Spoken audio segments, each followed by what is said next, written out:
ሰው በእግዚአብሔር መንፈስ ሲነካ በቅጽበት ይቀየራል። ስጋዊ የነበረ ሰው በቅጽበት ይቀየራል። አንዳንድ ጊዜ ለክፋት ለመስረቅ ብለው ቤተክርስቲያን መጥተው ከዲያብሎስ መሰረቅ ተነጥቀው እዚሁ ቀርተው አገልጋይ የሆኑ ብዙ ልጆች እኮ አሉ። ሐዋርያው ቅዱስ ጳውሎስ ቤተክርስቲያንን ለማውደም እየሄደ ስለ ቤተክርስቲያን የሚሞት ሆነ። ማን ሲያገኘው? እግዚአብሔር ሲያገኘው። ማን ያገኘን ወገኖቼ? እግዚአብሔር ሲያገኘን ሙሉዓን ነን። እግዚአብሔር ሲያገኘን ባለበረከቶች ነን። እግዚአብሔር ሲያገኘን የተለወጥን እንሆናለን። ስለዚህ ማን ያገኘን? እየሰማችሁ ነው? ማን ያገኘን? እግዚአብሔር በፍቅር ያገኘን ሁላችንን። ኤልያስን ሲነካው ከግብርና ወደ ነብይነት እንደ ሰው ባንዳ ይቀየራል። መሬት ሲቆፍር የነበረ ሰው የሰማይ መልእክት የሚያስተላልፍ ሊሆን ተመረጠ። እግዚአብሔር ሲመርጥ እንደዚህ ነው። ከዚያ በኋላ ተከተለው ይላል። በኤልሳዕ ጊዜ ነቢያት በዙ፣ ቦታም ጠበባቸው። እነሆ በፊት የምናድርበት ቤት ጠቦናል አሉ። ኤልያስ በእሳት ሰረገላ ካረገ በኋላ ነቢየ እግዚአብሔር ኤልሳዕ መንፈሱ እጥፍ ድርብ ሆኖ አደረበት። ኤልያስ መጎናጸፊያውን ይዞ ዮርዳኖስን ቀዶ ተመለሰ። ከተመለሰ በኋላ የነቢያት ልጆች ተሰብስበው አሁን እኮ በዛን አሉት። መታረዳችን አበዛን፣ መገደላችን አበዛን። ሊያጠፉን ሲነሱ የእግዚአብሔር ኃይል ተገለጠ። እንዘብዙ ኃይልከ ሐሰውከ ጸላእትከ። ኃይል ብዙ ሲሆን ጠላት ዋሽቶ ነገረን አለ ዳዊት። እውነቱን ነው። ኦርቶዶክሳውያን በመሞት የሚጠፉ ቢሆኑ ኖሮ ጥንት ነበር የሚጠፉት። በሀገራችን በኢትዮጵያ እንኳን የነ ግራኝ መሐመድና የነ ዮዲት ጉዲት ታሪክ ኦርቶዶክስ ሙሉ ለሙሉ ጥርግ አድርጎ ባጠፋት ነበር። ቤተክርስቲያን አጠፋም። ጠላት በበዛባት ማግስት እግዚአብሔር እንደ አዲስ አምልጦ መቅደሷን በመንጋው ይሞላል።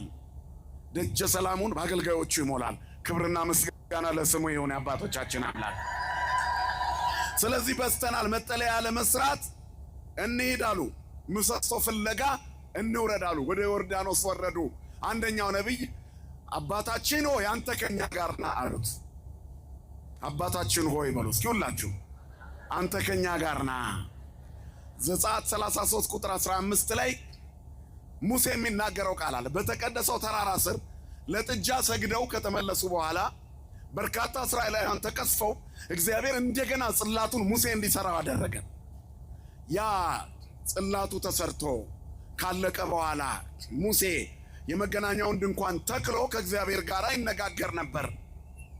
አሁን እግዚአብሔር ምን አለ? ከዚህ ተነሱና ውጡ አላቸው ይላል።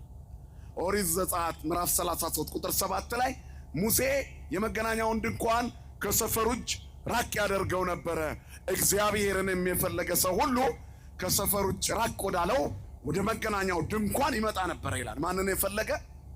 ከመንደር ካልወጡ እግዚአብሔር አይገኝም። ከዘረኝነት መንደር፣ ከዝሙት መንደር፣ ከምቀኝነት መንደር፣ ከስግብግብነት መንደር፣ ከወጣምነት መንደር፣ ከገንዘብ ወዳድነት መንደር፣ ከነፍሰ ገዳይነት መንደር፣ ከጎጠኝነት መንደር፣ ከጥንቆላና ከአስማት መንደር፣ ከሐሜትና ከክፋት መንደር፣ ከስድብና ከእርግማን መንደር ያልወጣ እግዚአብሔርን አያገኘውም። ከሰፈሩ ጭራቅ ማለት ያስፈልጋል። ሰፈር አሁን የጠቀስናቸውን የያዙ ናቸው። ስለዚህ እግዚአብሔርን የሚፈልግ ከሰፈር ይርቅ ነበር። ከመንደርና መንደርተኝነት ይርቅ ነበር። ከክፉ ሐሳብ ይርቅ ነበር። ከዚያ በኋላ እግዚአብሔር በመገናኛው ድንኳን ይገኛል። ሙሴም የመገናኛ ድንኳን ብሎ ጠራው ይላል። በዚያ መጨረሻ እግዚአብሔር ምን አለ? ተነሱ፣ ከዚህ ተነሱና ውጡ አለ። እግዚአብሔር ሆይ እኛ እንወጣለን አለ ሙሴ። አንተስ ከኛ ጋር ትወጣለህ አለው። እወጣለሁ፣ እባክህ እግዚአብሔር ሆይ ያለ አንተ አንችልም።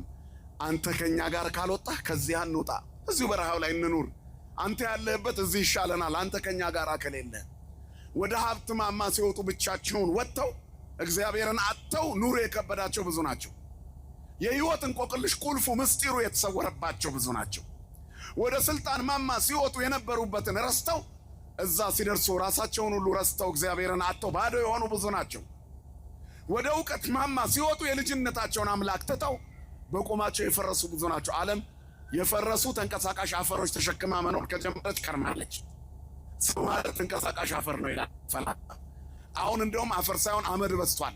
ብናኙ የሰው ፊት የሚያጠፋ የእግዚአብሔር ሽታና መዓዛ የሌለው ሰው ያለ እግዚአብሔር ባዶ ነው። ዓለም እግዚአብሔርን ሳትይዝ ተሳክቶላታል የሚል ታሪክ አልተጻፈም። ስለዚህ የተወደዳቸው የእግዚአብሔር ቤተሰቦች ስንነሳ፣ ስንተኛ፣ በትምህርት ገበታ ስንቀመጥ፣ ስራ ስንሰራ በሁሉም ነገር ስንመገብ ማን ይኑር ከኛ ጋራ?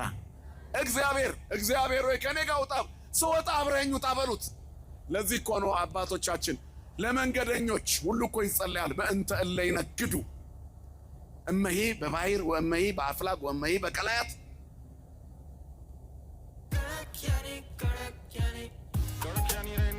በዘኮነ መንገደ ይገብሩ።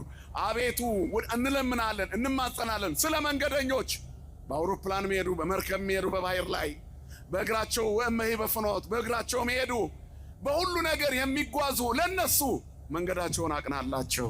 እግዚአብሔር መንገዳችንን ያቅናልን። አንድም የህይወት መንገድ እንዲቀና በኑሮ መንገድ ውስጥ ሰው እግዚአብሔርን ይዞ ይጀምር። ትዳር ሲሆን እግዚአብሔር ይኑርበት።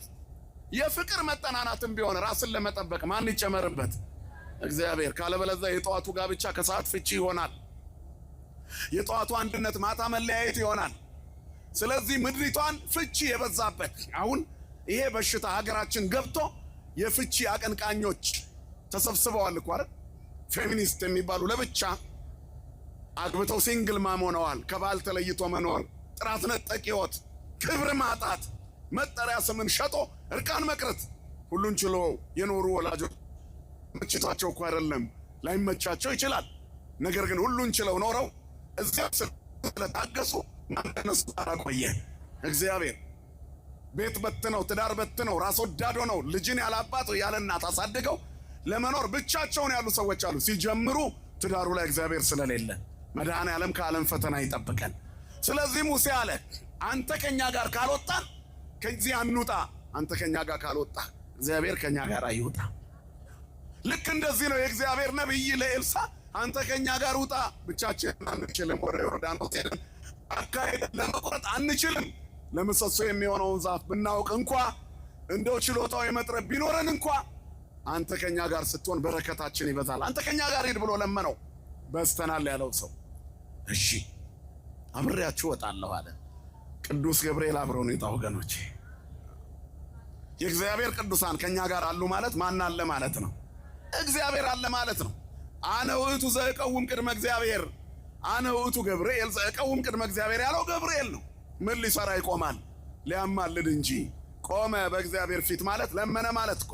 ሙሴ እስራኤላውያን